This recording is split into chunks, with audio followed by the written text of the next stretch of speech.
Muito boa noite, pessoal. José aqui na área de novo, tá? É um prazer gravar para vocês.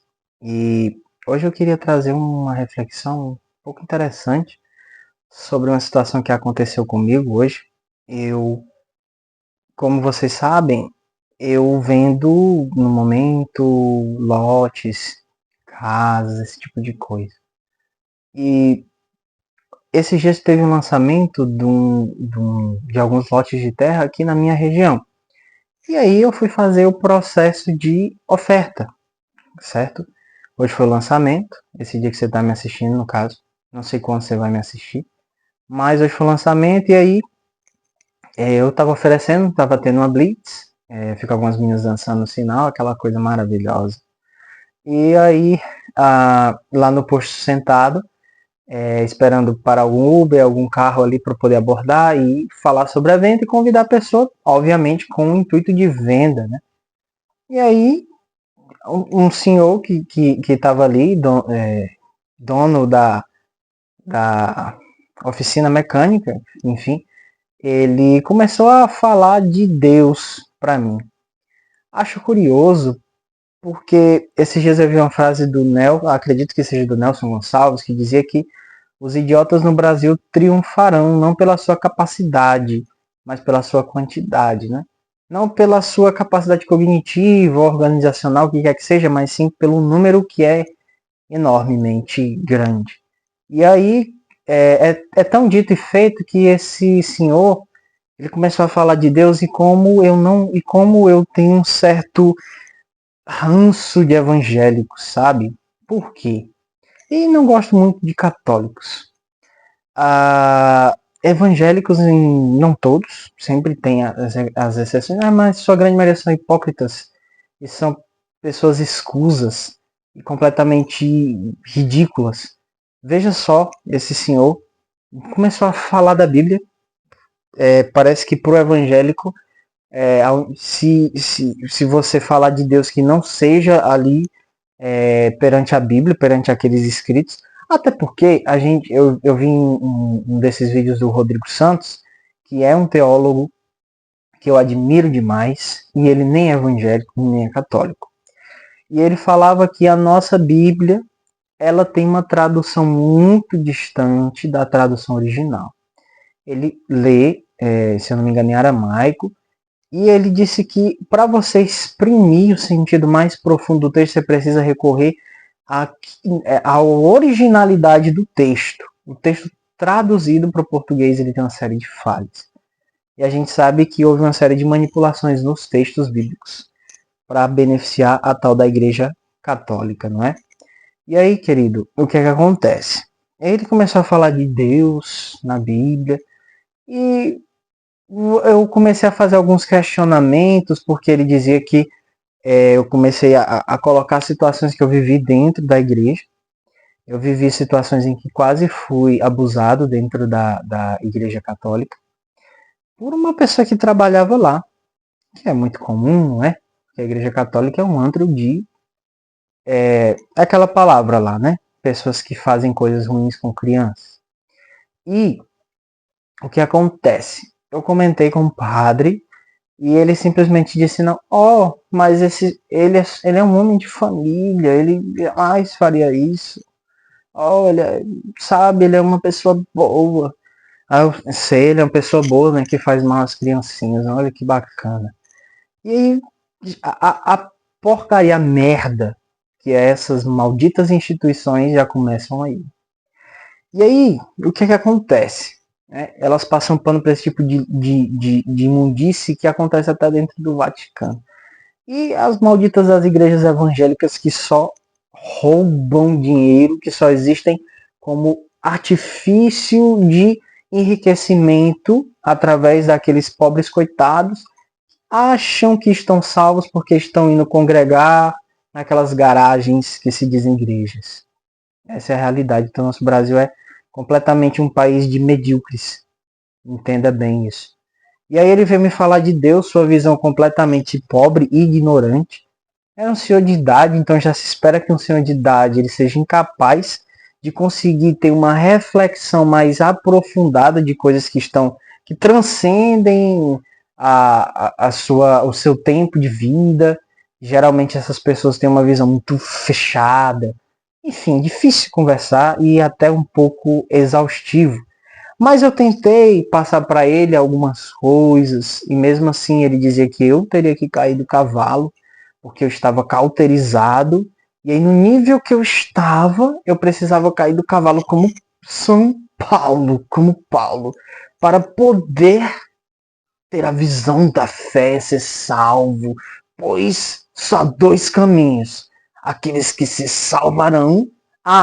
Detalhe, estes que se salvarão necessariamente precisam congregar na porcaria da igreja dele, né? E o resto do mundo se perderá, porque não está lá com ele enfurnado dentro dessa imundície dessa igreja aí que ele congrega, sei lá, em qualquer uma dessas porcarias, dessas periferias por aí afora.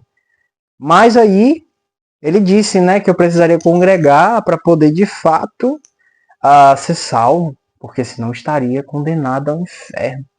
Aí eu pensei, meu Deus, ele deve ser um emissário de Deus.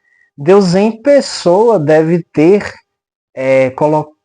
calcado a ele a missão de salvar os perdidos, aqueles que estão perdidos.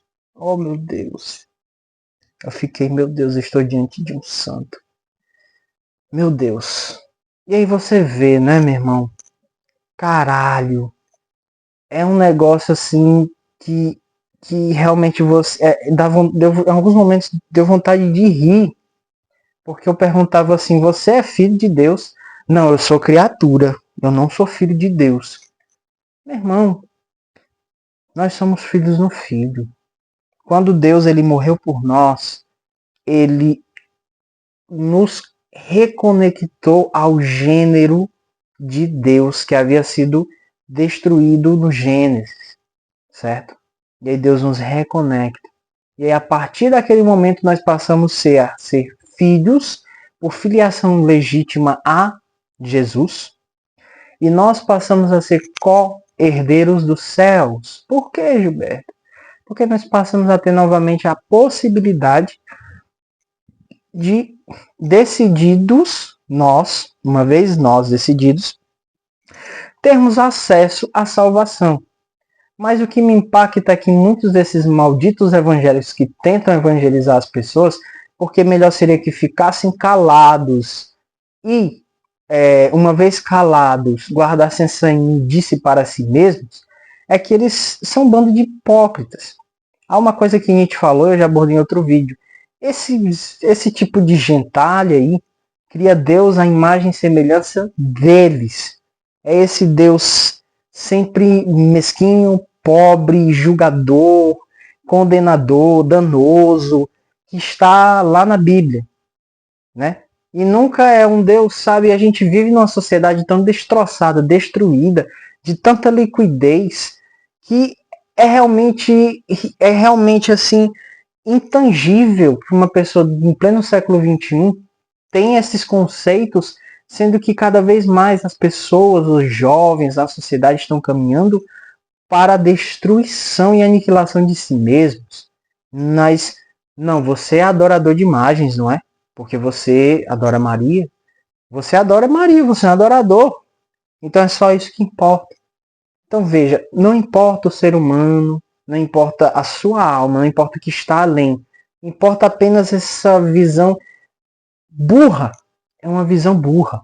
É uma visão ignorante, é uma visão pobre, mesquinha, medíocre, que reflete exatamente o que o brasileiro é, um povo pobre e medíocre, que sempre continuará como um país emergente, porque é o que merece ser.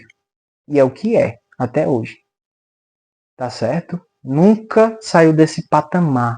Sempre foi uma promessa. E é isso que o Brasil é. E o reflexo do seu povo está aí. Está aí.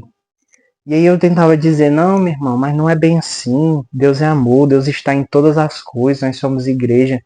Não, nós não somos igreja se nós não congregarmos.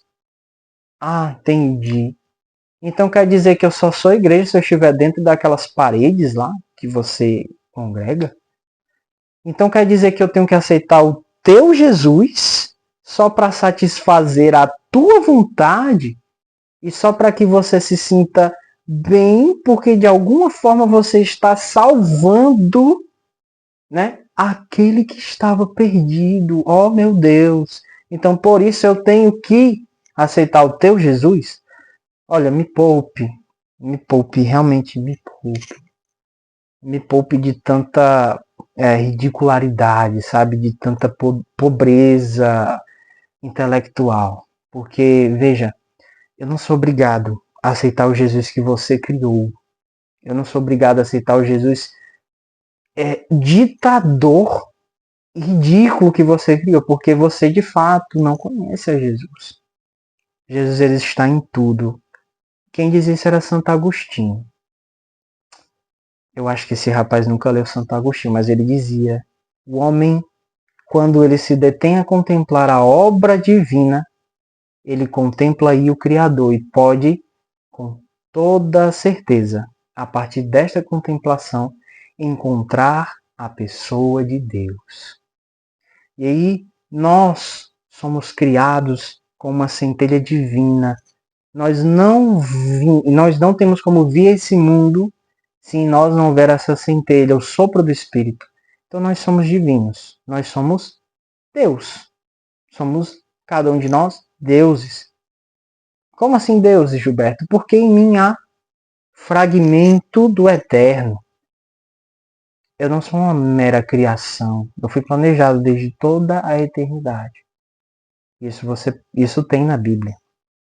Então eu não sou uma mera ao acaso. Engraçado, não é? Essas mesmas pessoas que falam essas asneiras pra gente não conseguem enxergar o óbvio, muitas vezes, enfim. E a gente não é obra do acaso, então quando a gente nasce com a centelha divina, porque se não a houvesse, seremos apenas um amontoado de células. Para que haja organização, nós precisamos do sopro divino. Isso, quem também corroborou com essa mesma ideia foi o próprio Stephen Hawking. Ele dizia: o universo ele aponta para a existência de um Criador, pois senão seria apenas uma confusão caótica.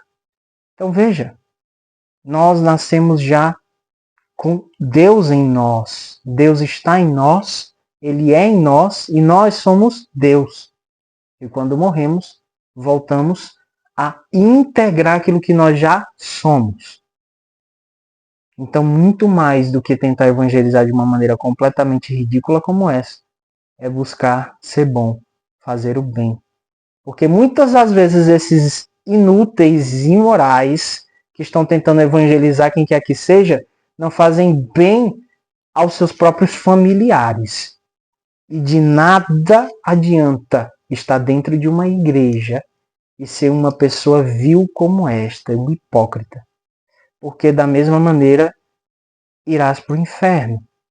E de nada adianta dizer para o outro que ele irá para o inferno, porque tu já estás neste caminho, ó criatura imunda.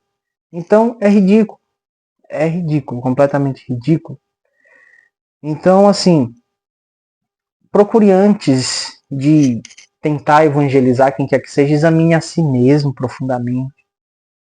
Aprenda e realmente conheça a Deus. Deus está em todas as coisas e Deus ele é amor. Então entenda isso. Eu vivo de uma maneira completamente bela a minha espiritualidade com Deus, eu me conecto com Deus, eu tenho profundo amor, respeito, carinho, admiração e tenho na minha vida Nossa Senhora. Porque em momentos em que eu atentei contra a minha vida, ela me salvou. Ah, ela está morta. Ela não está morta. Porque ela era uma mulher que ela foi escolhida. E é a visão que eu tenho. Se você tem uma visão diferente, meu irmão, pegue a sua visão diferente, só que lá naquele lugar. Não é do meu interesse a sua visão. Entende? Porque eu me sinto bem e feliz com a minha. É bom a gente parar de olhar para a vida do outro e tentar apontar o dedo e olhar para a nossa, corrigir a nossa. Muitas vezes nós somos tão medíocres, nós somos pessoas tão ruins, Nós fazemos tantas coisas ruins e nós nem percebemos. Então mude, meu irmão. Mude-se primeiro para querer apontar ou dar algum pitaco na vida do outro. Entendeu? Crie vergonha na cara, meu irmão. O vídeo de hoje era um pouco desse desabafo. Se você assistiu até aqui, considere-se inscrever-se neste canal, deixar o seu like, o seu comentário. Peço desculpas pelo teor, que foi um pouco esbaforido, mas eu estava um pouco irritado e é normal. Diante da mediocridade de um povo tão pobre como um brasileiro é. Não que eu seja infinitamente melhor, eu tenho minhas falhas, meus erros, e eu tento todos os dias melhorar para ser alguém melhor do que eu sou, do que eu já sou. Mas diante de tudo isso a gente se ira, e é normal. Não seremos derrotados, porque nós já somos vencedores. Se você assistiu esse vídeo, você é um vencedor. Foi um prazer ter esse diálogo com você. E que Deus ele te abençoe. Mas não meu Deus, o Deus que criou o universo, que é o arquiteto deste universo, que é um Deus de amor e que te acolhe. E eu não estou aqui para te julgar em ninguém. Portanto, receba o amor dele na tua vida. Que assim seja. Amém e boa noite.